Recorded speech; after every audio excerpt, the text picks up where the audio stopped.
बहुत ही सुंदर विषय है, ज्योति केंद्र प्रेक्षा। भाई और बहनों, ये जो प्रेक्षा शब्द है वह प्रेक्षा शब्द है देखना। देखना बहुत इंपॉर्टेंट होता है, बाहर देखना। अगर हम चलते चलते सामने नहीं देखेंगे तो हमारा सिर फूट जाएगा। और अगर कोई व्यक्ति ड्राइविंग कर रहा है टू व्हीलर पे, फोर व्हीलर पे, वो सामने नहीं देखा तो क्या एक्सीडेंट हो जाएगा। अगर ट्रेन चल रही दो पटरियों पर और उन्होंने जो है वो सिग्नल का ध्यान नहीं दिया, एक ही पटरी पर दोनों ट्रेन हो गई, तो आप समझ सकते हो कितना विध्वंस हो सकता है। यानी देखना बहुत जरूरी है। हम अगर देखना नहीं सीखेंगे तो हम संसार की कोई भी प्रवृत्ति नहीं कर सकते। इसलिए देखना बहुत ही मुख्य चीज है। जिस तरीके से हम बाहर देखते हैं वो हमारा व्यवहार पक्ष है, वो हमारा जो व्यवहार पक्ष के साथ साथ में हमारा वो जो है व्यवहार जीवन है, उस जीवन के अंदर सारा जो है वो देखने के माध्यम से होता है। तो हमारा एक निश्चय जगत है, व्यवहार जगत के साथ साथ में निश्चय जगत है, और निश्चय जगत भीतर का जगत है। तो भीतर भी देखा जाता है। भीतर की आंख अलग होती है और बाहर की आंख अलग होती है। मैं भीतर और बाहर की आंख का आपको भेद बताना चाहता हूं कि जीसस क्राइस्ट जो है बहुत करुणाशील थे। जीसस क्राइस्ट अपने आप को जो है वो सन ऑफ द गॉड मानते थे, और वो कहते थे कि जो ये ईश्वर ने बताया वही मैं आपको बताना चाहता हूँ। ट्रिनिटी किया करते थे। वो कहते थे मैं ईश्वर की संतान हूँ, आप भी ईश्वर की संतान हो। और दूसरा वो कहते हैं एक दूसरे से प्रेम करो, प्राणी मात्र से प्रेम करो। और तीसरी बात वो कहते हैं कि सेवा का कार्य करो, प्राणी मात्र के प्रति, मनुष्य मात्र के प्रति सेवा का ध्यान देना चाहिए। तो क्रिश्चियनिटी में सेवा को बहुत बड़ा स्थान दिया गया है और ट्रिनिटी को स्थान दिया है। मतलब अपने आप को ईश्वर की संतान, गॉड, बहुत फेयरिंग गॉड, फेथ का बहुत बड़ा स्थान है। तो जीसस क्राइस्ट के समय की बात है कि एक अंधा व्यक्ति जो गिड़गिड़ाता आया कि हे प्रभु, मैं तो जन्म से ही अंधा हूं और मैंने इस दुनिया को बिल्कुल नहीं देखा, मैं सूरदास हूं, तो आप मेरे पे कृपा करिए। कई बार जो गिड़गिड़ाने लगा तो करुणा आ गई जीसस क्राइस्ट ने, और जीसस क्राइस्ट तो एक he was the son of the God, तो उन्होंने जो उसको आंखें दे दी, तो दोनों आंखें देने से वो इस दुनिया को देखने लग गया। तो जब वो बाहर गया तो उसने सबसे पहले देखा रूपवान स्त्री को देखा।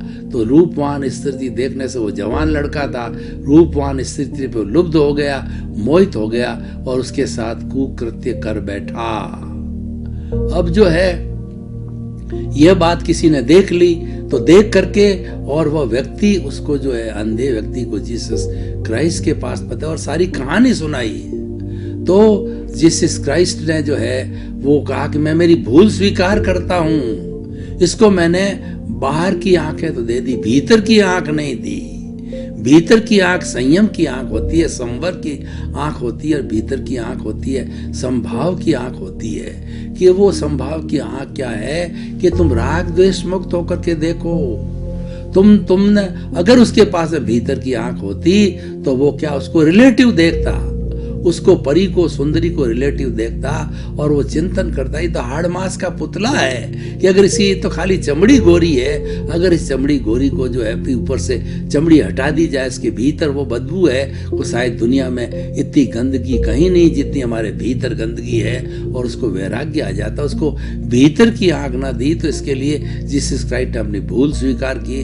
तो भाई और बहनों, हमारे को भीतर की आंख मिलनी चाहिए। जितने ये भगोड़े हैं जो कि बड़े बड़े जो है हमारे कहे जाने वाले ये जो बाबा लोग हैं, तो बाबा लोग हैं वो करोड़ों की संपत्ति वाले हैं, मठाधीश हैं, और उनको भगवान की तरह लोग मानते हैं। कि हमारी भारतीय संस्कृति के अंदर जो है सन्यासी को बहुत ऊंचा ध्यान दिया जाता है, उसके प्रति गलत भावना नहीं रखी जाती है, लेकिन वो भगोड़े कुकृत्य बैठते हैं और कई जेलों के अंदर सड़ रहे हैं क्योंकि उनके भीतर की आंख नहीं है।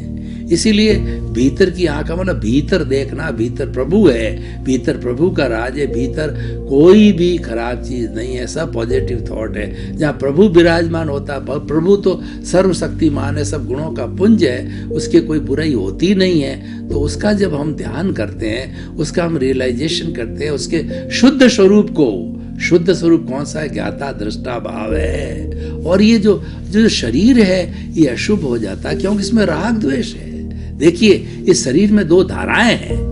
एक धारा में तो प्रभु है जो प्योरली ज्ञाता है, दृष्टा है, अशरीरी है और अनंत ज्ञान वाला है, वो अनंत दर्शन वाला है, वो अनंत शरीर वाला है, वो अनंत शक्ति वाला है, वो अनंत सुख का धाम है और वह मन वचन काया से मुक्त शुद्ध आत्मा है। और द्रव्य कर्म, भाव कर्म, नौ कर्म, मन वचन काया तथा मेरे नाम की सरमाया आप प्रकट परमात्मा प्रभु के सुचरणों में समर्पित करता हो। ऐसा वो टंकोत्कीर्ण है, ऐसा जो अव्याबाद है, उसके कितने गुणों की बात करें, वो तो ब्लिश है, वो तो सुख आनंद में रहने वाला है और वो जीवन भर आनंद में रहता है, उसको मुक्ति की अवस्था बोलते हैं। तो ऐसा भीतर विराजमान है और इसके साथ साथ भी भीतर अशुद्धि है, राग द्वेष, सारी बीमारियों की जड़, मोह का संसार, पूरा मोह का वट वृक्ष भी भीतर है।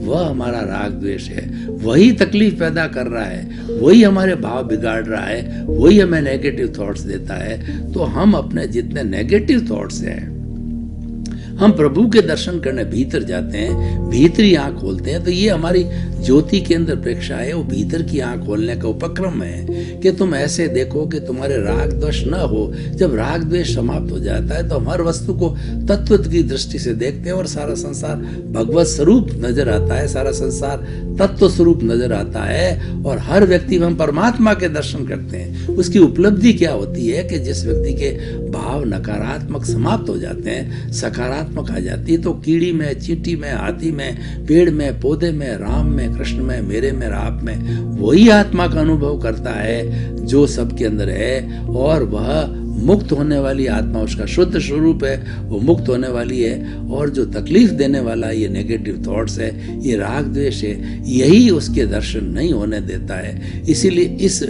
ये अज्ञान है, इस अज्ञान की वेल्डिंग को जो है हमें काटना है, राग द्वेष को हटाना है।